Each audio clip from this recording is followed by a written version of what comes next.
Hello, I'm Rickey Leblanc, and this is our project AI-powered returns management and resale optimization system. Now we see with already existing systems such as Amazon Return Service, Return Go, Return Rabbit, we supply that similar infrastructure already exists. So the functionality is already there. The question primarily is that of integration. We see with respect to automation and inspection and categorization, many other systems have the customer complete a return form with questions about the quality of the item, if it has been used or worn, if it is still in the original packaging. They also require the user to send pictures of the product being returned to verify the quality. The physical inspection aspect is still being used primarily by already existing systems. With respect to the optimization of reverse logistics, we find that other systems have businesses determine the destination of the product manually based on the type and quality of the product that is being returned. Now, with respect to pricing for resale, other systems do not offer this type of service. The closest comparison that we have found is granting additional credit to customers on their returns if they instead exchange for other products. Now, with respect to fraud detection, other systems have similar analyses built in. Limits can be set based on the return percentages by customers to determine if returns are approved. For example, greater than 60% return rate by a customer automatically declines any future returns. So now we can see that with these other systems, they have their strengths and their weaknesses. Primarily, we can tell that automated inspection and categorization already exists, and controls are already in place for optimized reverse logistics. And there's a great deal of potential that already exists with optimizing efficient pricing for resale. But we can tell with the existing infrastructure, inventory management software integration is woefully lacking in terms of how it can be integrated with basic fraud detection. There's a great deal of opportunity for this proposed system. We currently already in a booming online sales market, an over 50% increase of return rate since 2020. It went from 10.6% to 16.9%. Now, there also are significant threats to this type of system. We can see an increase in competition due to AI becoming more prevalent as a tool. And also, there are relevant cybersecurity concerns with regards to people's information and the submission, the sort of a large-scale database that's being housed that may hold client information. Now, the goal of our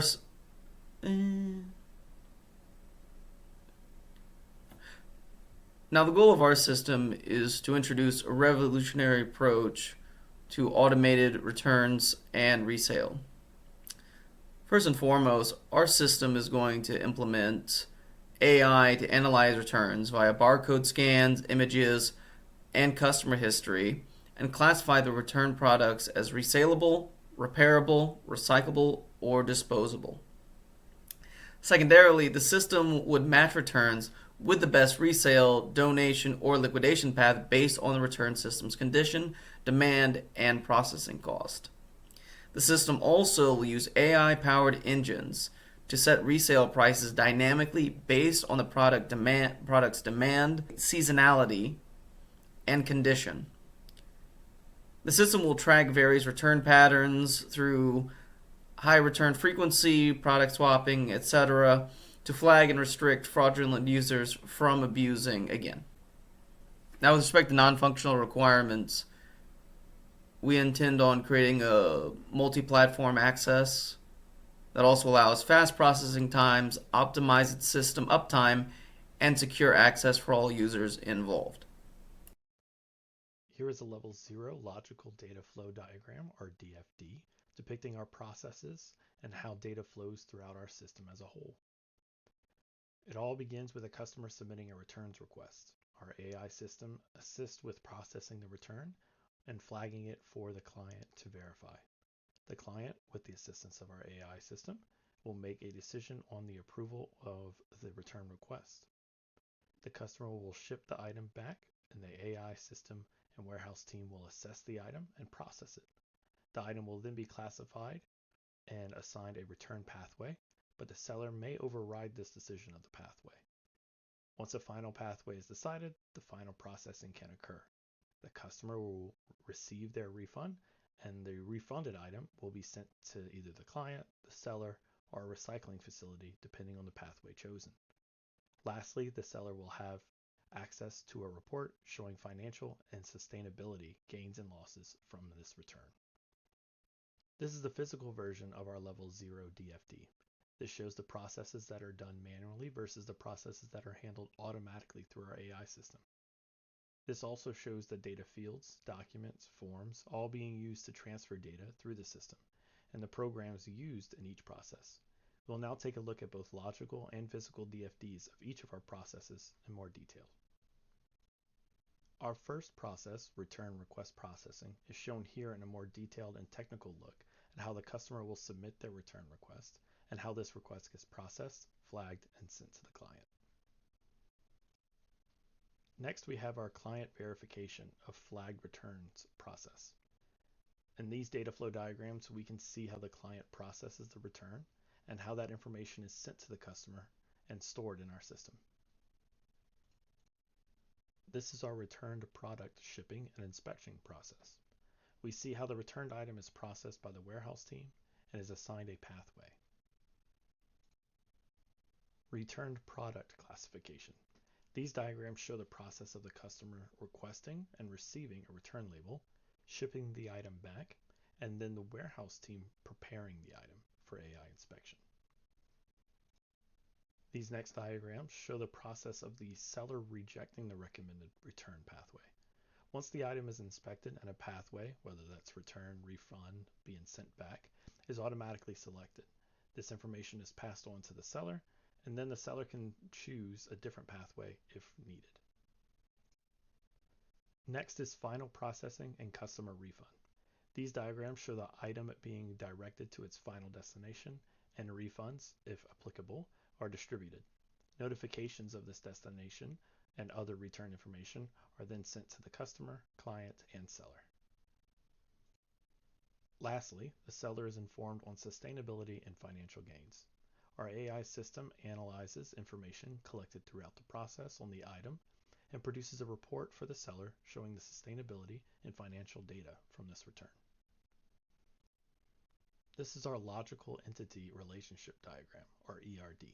This shows how the information is created, stored, and used by our system, along with the entities, attributes, and identifiers for each of these. Our physical data model shows the implementation details of our system using primary and foreign keys and intersection tables based on our logical ERD. We've also included sample data rows you would find in our data tables used throughout our system. Our AI returns classification and management system includes a client-server architecture with cloud computing integration. The client side, the warehouse deployment, handles image capture and pre-processing, and it operates directly at the warehouse locations. The server side, cloud infrastructure, performs deep learning-based product classification, allows scalability to process large volumes of data, and enables remote access and e-commerce integration.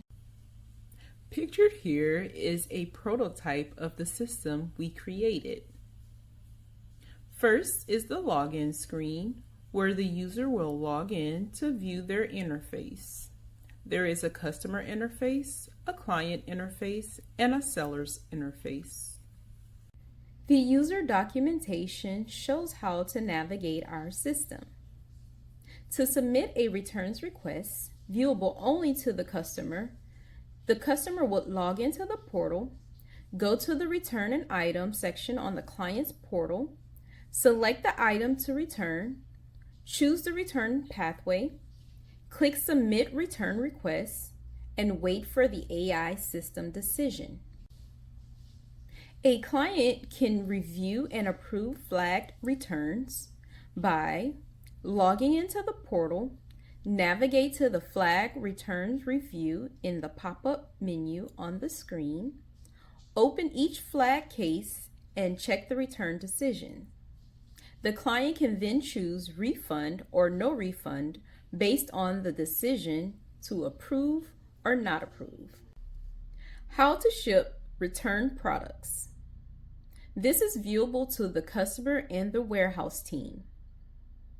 For the customer will download the shipping return label from the dashboard, then pack and ship their item within the provided time frame. The warehouse would receive the incoming products, scan the barcode or QR code on the package, and then mark the item as ready for AI inspection. The warehouse team would then need to add the entry into the system. To add the entry into the system, the warehouse team will need to log into the portal, click Return Shipping, add the entry from product, and click Submit. Once the AI decision has been made, the seller can override the AI decision. In order to override the AI decision, the seller would need to navigate to Classifications and Your Return Items. Once the AI recommendation has been reviewed, the seller has the option to reject pathway if they prefer to receive the item directly. Items can be shipped back to the seller. The client and seller has the ability to view the financial and sustainability reports.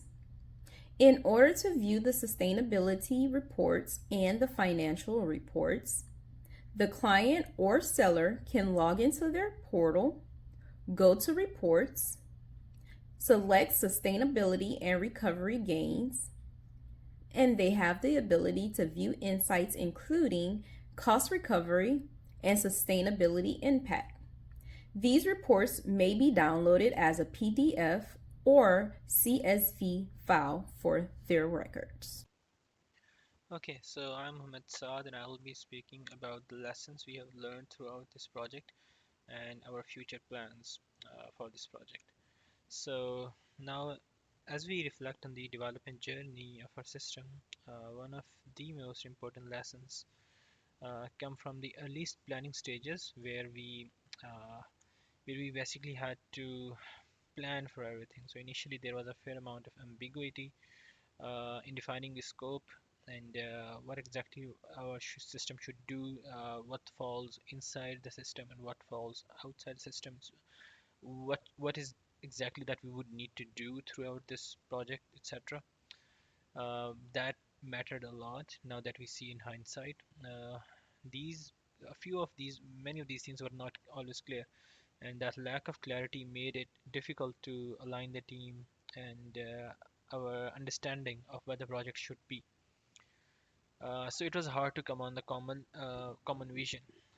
Another important lesson that we learned as we look past now is that prioritizing features is a difficult thing, especially because it was a recurring challenge. We had many good ideas on the table, but not all of them could be implemented within the time frame, especially considering that we only had a few hours of time to spend on, like, for instance, whatever we would do, whatever features we would select, we would need to create use cases for that. We would need to do so many other things. So we had to downsize quite a lot. Uh, Another unexpected challenge was that we had to think about what stakeholders would be interacting with this system and what would be the interests of each stakeholder. So, in our project, we have clients or partners. Uh, they have their own customers who will be interacting with our system as well. And then we have the sellers on those clients and partner websites. Those will be interacting with with our platform as well. And then we have the internal teams like clients warehouse team or our own warehouse team. Similarly, so all these stakeholders have different needs and different interests in our system. So that was really difficult thing to understand and jot down exactly as to what each person, each in partner or each stakeholder would be expecting of us. And as we got deeper into the technical design, uh, we did discover that obtaining high quality and relevant data, like the one that is at least required for this kind of project, would be extremely hard and it will not be as straightforward as we initially thought. So that was another thing that we should have not overlooked. And in fact, our entire system architecture had to evolve from its original form uh, to something that it is right now, as you see it. Um, okay, so then speaking of flexibility, that brings me to one of our biggest takeaways, and that is that throughout the development process, the ability to adapt and iterate on things made all the difference. So, for instance, we could not afford to be rigid. We had to understand how the data flows through the system, uh, creating DFDs and ERDs, especially something that if we had known how to do it beforehand, we would have a very different kind of idea at the start of the project as to what we should do. So yeah, so basically the constant iteration allowed us to keep the project on track, and more importantly, it was to improve it, to improve upon the project. We had to redo a lot of things. We had to redo DFDs, ERDs so many times just to submit the final draft that we submitted earlier. Moving on to the future plans. Looking ahead, we have already outlined several important steps. Uh, Basically, we need to move this system from prototype into production. So those are the two general next steps, future plans. This would include, of course, finalizing the data acquisition pipelines and training our AI models. We are thinking of using TensorFlow. We are also locking down our core tech stack. Like for instance, we could use Amazon Web Services like AWS or Azure for our cloud infrastructure, and we could use also the React for building the front end interface. Uh, Basically, the infrastructure setup uh, needs to be taken as such that it should ensure the system can scale during pilot testing. So we just do not want to create a pilot and that pilot we cannot scale the pilot. We want to scale that pilot from onward. We do not want to discard the pilots altogether. So from there on, we will move forward into the prototype development, and that will after the prototype development, usability testing will follow. Another big milestone after that would be the integration with logistics and ERP systems. And what that means is that we would need to tap into the third-party APIs to track, to see the inventory visibility of our the products that will be listed as returns, etc. And the decision making of the AI system that will need to be automated and integrated with the rest of the systems. So that will be a key challenge as well. I think that will be the hardest challenge in my opinion. So after that is done, I think uh, our product should be ready for a beta launch. And if the beta launch is successful, then full launch shall follow it. So that was all. Thank you so much for getting to the end. Have a great day.